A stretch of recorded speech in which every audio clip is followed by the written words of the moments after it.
Hear good? Hear better than the last video? Cool. Welcome back to this should be part 3 of my 2023 Grom build. Today we are focusing on flopping out body panels. This is probably going to be a long video, fair warning. There's a lot of parts to it. So first we're going to unbox all this, get it out of its wrapping, whatever. After that, the new panels came with the Honda decals already applied, which is cool, but I have some vinyl that matches the color of the wheels really well. So we are going to use the new flat decals that I bought with everything to make a template for this vinyl to make the Honda logo here, the Grom on the side panel, and then the little Honda on the back, all gold to match the wheels. I think it's gonna pop. So after the body panels are sorted, we'll actually take everything off the bike, swap some parts around. I didn't buy all the little clips and all the little inner pieces, so we are gonna have to take those off of the old panels and put them onto the new. And that honestly should be the quickest part of this whole thing. I think these decals might take me a while. And then while that's going, I got some fork tools, 3D printing upstairs. We're going to keep an eye on that, but that's for whenever we end up doing the forks, which might be a while. So without further ado, I'm going to unbox all this and make sure we have everything, and probably pull out a heat gun and see if we can't get these decals off.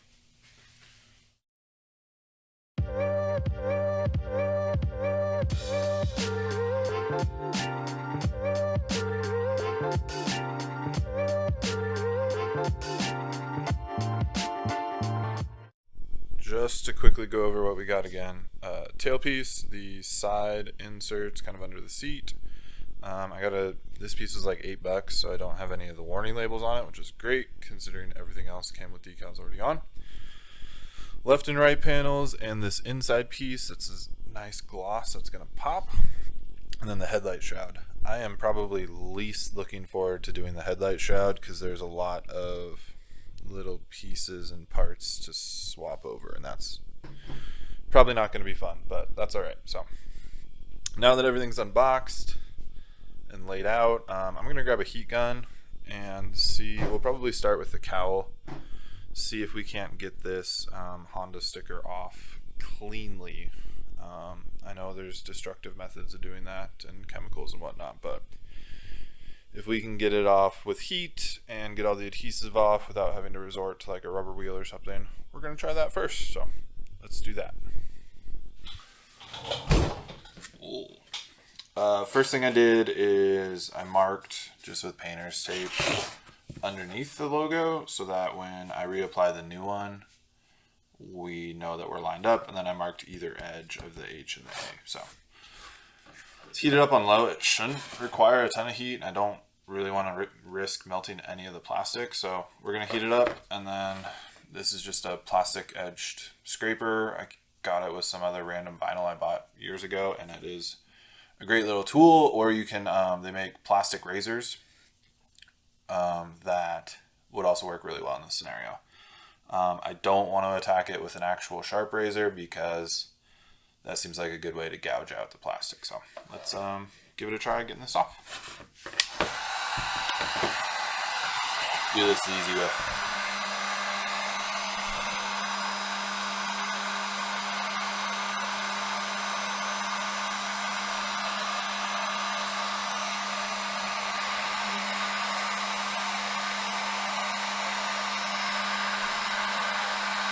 We're really not trying to melt anything here.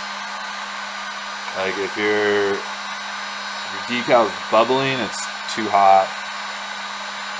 It shouldn't be tearing on you.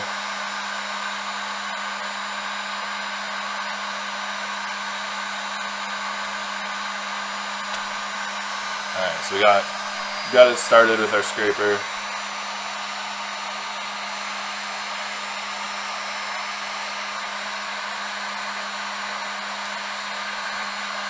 hopefully we can.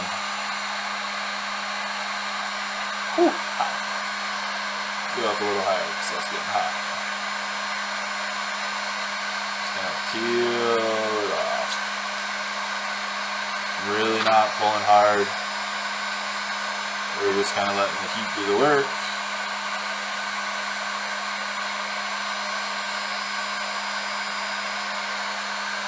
Boom.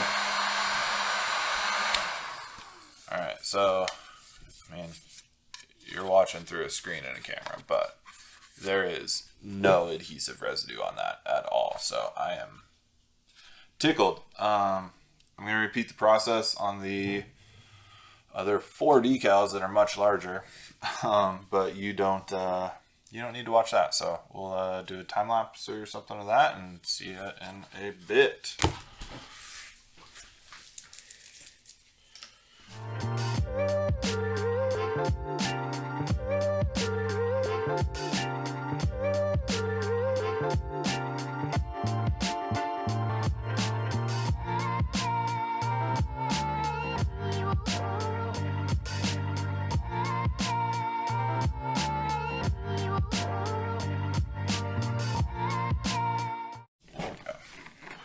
So I just made kind of a fun discovery. You aren't going to be able to see this on camera, I don't think, but underneath that body decal, there's actually a little tiny, I'm pretty sure it's just pencil line to line up the decals on. So if you're just doing these side panels, you might not even need to tape them off. Bottom line's there, but the sides lines are not. So that's kind of useful, but also something to remember that if you are putting a smaller decal on or one without a background, you might want to go through with an eraser and get that pencil out of there.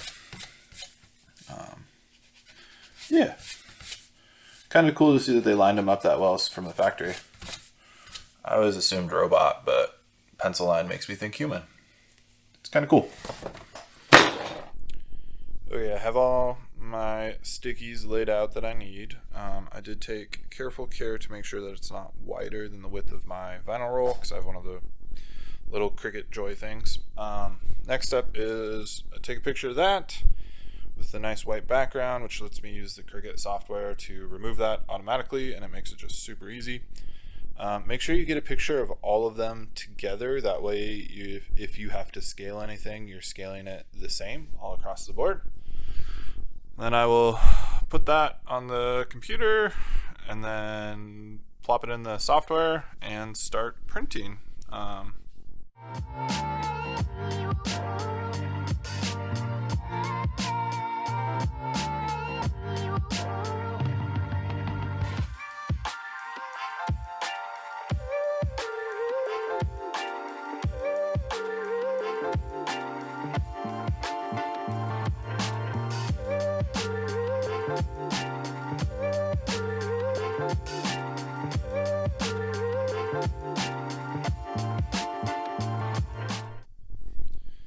This took so much longer than I was expecting because of how glossy these are. It had trouble seeing the colors as individual colors and would throw them as a gradient, so I had to do a lot of manual smoothing of the lines, but it looks so good now. So those are done. Now it is time to take these panels off, which 5mm hex and a little pokey thing. There are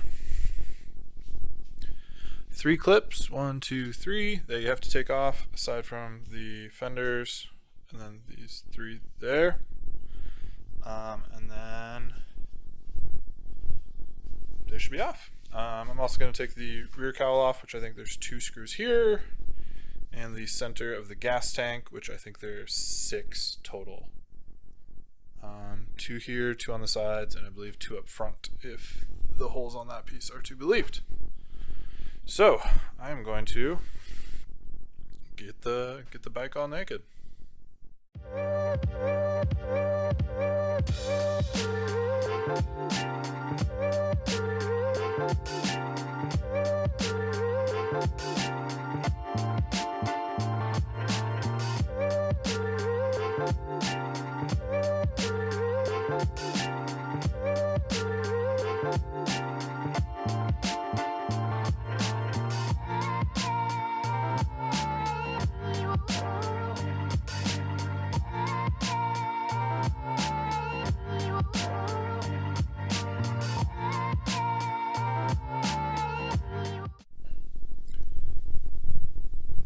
the bike is naked. Very naked. The only thing that was kind of tricky was these side bolts on the tank cover were on really tight. And I had to switch to my number 3 JIS bit instead of my number 2. Which, reminder, use JIS. It's a Japanese bike. The angles of the sidewall is cut a little different, and a normal Phillips will slip under heavy torque. So those are all off, which means that now we need to look at panels. I mentioned before I didn't buy all of the little bits, so these blue plastic clips, those just pop off, which even one-handed, not that hard to do. Those will transfer over. These sliding clips, there's a pin in the middle, push it, those pop out. Those will transfer over. And then all the little washers, those pop out. And then this inner panel I didn't rebuy, so it's 2 screws holding that on. So once those are flopped over, and the middle of these is held on the same way. Once those are flopped over, we will start reassembly.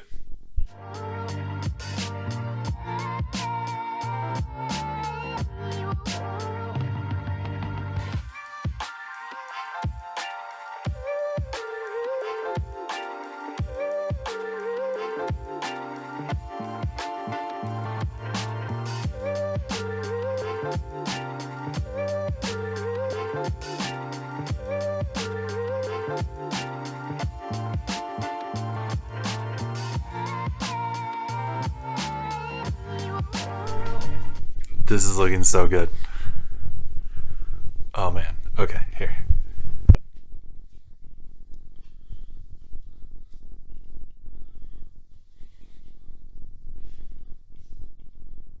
I actually don't.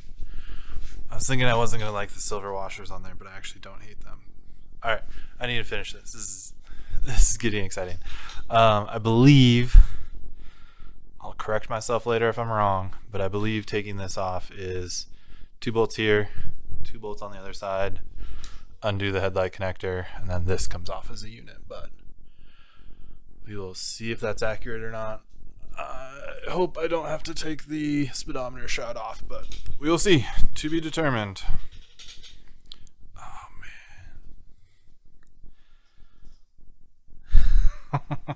man. It's so great. Alright, it was just those 4 clips to get the headlight shroud off, but then there's also a little wiring harness clip, this white guy, that if you use a pick, press on the back, you can pop it out of there pretty easily. Looks like to swap everything over, 4 5mm hex to pop off this black frame. We have to remove our adjustment screw on the bottom. Each of these brackets is 2 5mm hex on the inside, and then we have 2 number 2 JIS screws on each one to hold the actual headlight itself in place. And then we put it back together. Oh, and then I also need to take this SP logo off. I didn't order new ones of those. I might try and figure out something else to put in this space, but I took pictures of it in case I do want to make a decal later for it, but we'll see. I don't know. I like simple sometimes, but we're going to get everything swapped over. And again, probably don't need to watch that. So to time lapse we go.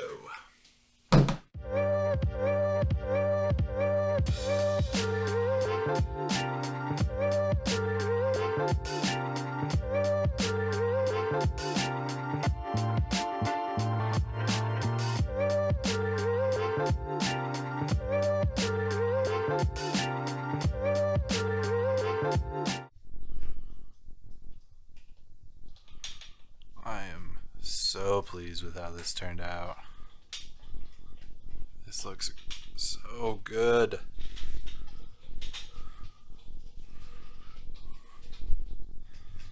I don't know.